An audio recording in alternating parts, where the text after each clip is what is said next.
Hey, what's going on, YouTube? It's your boy Sense, and you are now back with another episode of Common Sense Reactions. You already know what it is. Family, money, everything, man. Put your family first. Get that bag, and everything else will balance after. You know what I mean? No matter your walk of life, no matter who you are, no matter what you do this, you're gonna be all right. You feel me? Today we dealing with Terrence Crawford.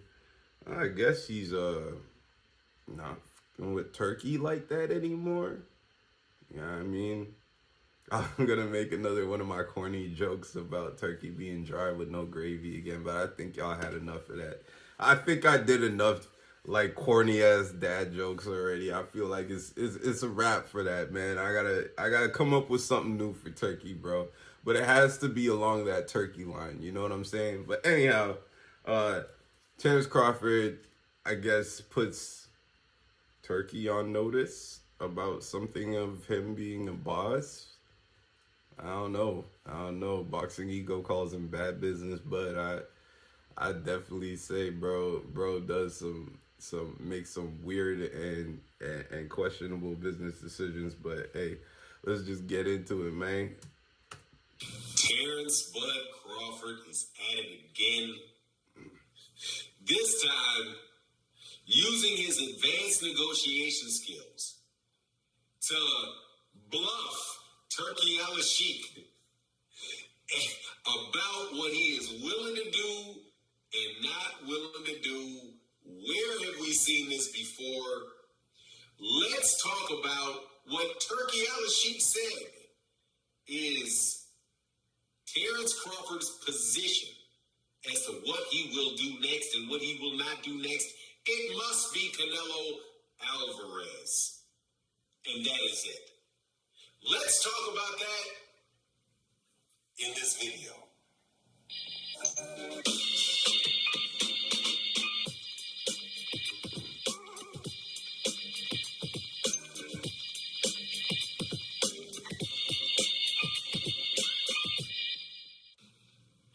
All right, welcome back to the channel. It's your boy Fanon, and in this video, I have to take my hat off to Terrence Crawford. That man is a very, very tenacious negotiator. Should have known that Turki Al-Sheikh is not going to have the easiest time dealing with him, no matter how much money Turki Al-Sheikh has. If what Turki Al-Sheikh himself said is true, which is that he talked to Terrence Crawford and he only wants one fight. And that one fight is Canelo and not Virgil Ortiz. He does not want Virgil Ortiz. Where have we heard this before? And what does it mean? Before I get into the details, let me welcome you back to the channel. If you are new to the channel, please accept my invitation to hit the subscribe button, hit the bell icon so you can be notified of when we release more videos. And if you're a long-time subscriber and supporter of the channel, thank you so much. Shout out to Barbara D. Shout out to Matty O. Can't tell you how much I appreciate your presence on the channel.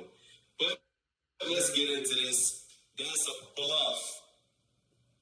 I'm calling bluff. I'm calling bluff. All right, we having problems. And some years ago, on a live stream, when we were talking about negotiations, I would playfully tell people they're not gonna, you can listen to me and what I'm saying because I speak snake. One of the varieties of the snake language is the language of negotiation. And one of the things that people will do in negotiations give me a second here, y'all. I'm trying to get this shit together because my computer is acting stupid.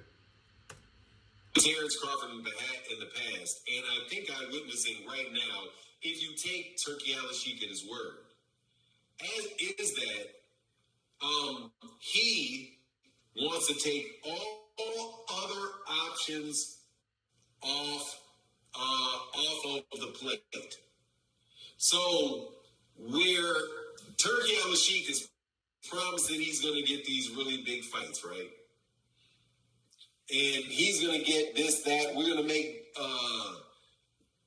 Terence Crawford is the biggest star in the world, right? Or we're going to show, all the stuff that Turki Al-Sheikh said, the huge fights he's going to be making with Terence Crawford. So such a huge fight that he's willing to buy dang near all the tickets. This is my opinion. He's willing to buy all the tickets to the event if he needs to do it to get it just so that there ain't any deadwood tickets on that list. Let's get all them tickets out of there. We don't care if we gotta sell it. We gotta give them away. We gonna have this dude looking good as we can make it look. We don't care. That is obviously what took place with those ticket sales. That's my opinion. With Turki Al-Sheikh and Terence Crawford. But that don't mean that Terence Crawford is going to fight whoever you tell him to fight. So when Turki Al-Sheikh says that I talked to Terence only wants Canelo, that means Terence Crawford is putting Turki Al-Sheikh on the hook for getting a fight with a guy that Turki Al-Sheikh can't buy, and in a situation where the person that Terence Crawford wants to fight is already telling him, no, I'm not fighting you. But Terence... Bro, Terence, get yourself... Nah, man. Never mind. Because I've seen interviews with Terence, and Terence is very... he's convinced that he's a intelligent businessman. He's convinced that he knows what he's doing and he knows how to make the best moves for his career, which is crazy because you stayed with Top Rank as they sat on your career for like over 20 years. There's no excuse for that because that means you had to re-sign after multiple contracts. And you weren't going anywhere. Apparently you were well known in the deep boxing circles as, the best fighter in the world. When he came to fight Spence, I knew nothing about him. Like, all of my friends who were like deep boxing fans, like some of them are actually boxers and stuff like that, they told me, nah, bro, Spence is in trouble. Spence finna get knocked out. I said, what? That's my boy Spence. What you talking about, bro? Took it personal, bro. I went back to look at some of his other fights. I just couldn't find anything. Like, he was fighting bums. He was fighting these people I never heard of in my life. The one fight that I watched that I knew the guy was Gamboa, but he fought Gamboa after Gamboa had been knocked out by several people, I think including Gervonta Davis. You know what I'm saying? It's just like, Top Rank never took care of his career and never looked out for him, and Top Rank doesn't look out for black fighters. Anybody who signs with Top Rank as a black fighter, you're dumb as shit. Like, there's no reason for you to do it unless you have no offers from anywhere else. You know what I mean? But he stayed there out of some weird sense of loyalty for like 20 plus years. Now you're about to be washed. Like, you know what I mean? You're 36. You got maybe 3 years, maximum 4, before like your body's no good anymore for that sport. Because as a almost 40-year-old man myself, we still got a lot of energy. There's still a lot of things we could do, but there's just shit that just ain't gonna be as quick. And you know what I mean? You know what I'm saying? Like, he's still gonna have his power and stuff, but your best years are about to be behind you, basically, brother. And you can't be out here holding on for a person who's like basically he's God in the sport, bro. Like, and I don't mean that as like that's how it's supposed to be, but that's how he is. Like, that's how he just like he picks people. It's like he knights people. Like, you know what I mean? Like a like a queen or a king. It's just like, yeah, I'm gonna knight you. I'm gonna give you some status. Yeah, sure, I'll take you. But like, you know what I mean? Like, it's just it's like a lot of prima donna stuff. Like, he doesn't respect the requests of the fans. The fans want him to fight somebody. He's like, nah, I'm not doing that. I'm gonna knight this motherfucker over here. This cab driver with 472 fights in Mexico and 12 professional fights. Like, you know what I mean? Like, it's a goofy way that he operates, but he's earned his right to be goofy. Like, you know what I'm saying? And he is actually one of the most talented fighters in the world. It's just like he has no sense of competition, and he has no sense of pushing himself, and he has no sense of actually wanting to prove it. But we all know it's true. But just goddamn, bro, fight somebody. Fight somebody who's gonna fight back. I respect him for fighting one of the Charlo brothers, because we all thought that Charlo was gonna come and fight instead of coming and getting down on his knees and like double wrist twisting his meat. Like, we know nobody expected that. We all thought he was gonna put up a fight. We didn't expect him to get on his bicycle the whole night. But, you know, things happen. So I respect that attempt to like put that whole narrative to bed that he, you know what I mean? But like after that, he went just right back to picking suckers. You know what I'm saying? But either way, you know, we're going to get back into the video real quick and see if there's anything else of value. Crawford brilliantly takes all the other options off the table for Turki. No, I'm not fighting anybody else other than him.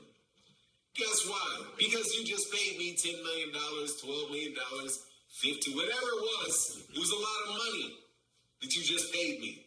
So you paid me a lot of money. I just got a lot of money to fight before last.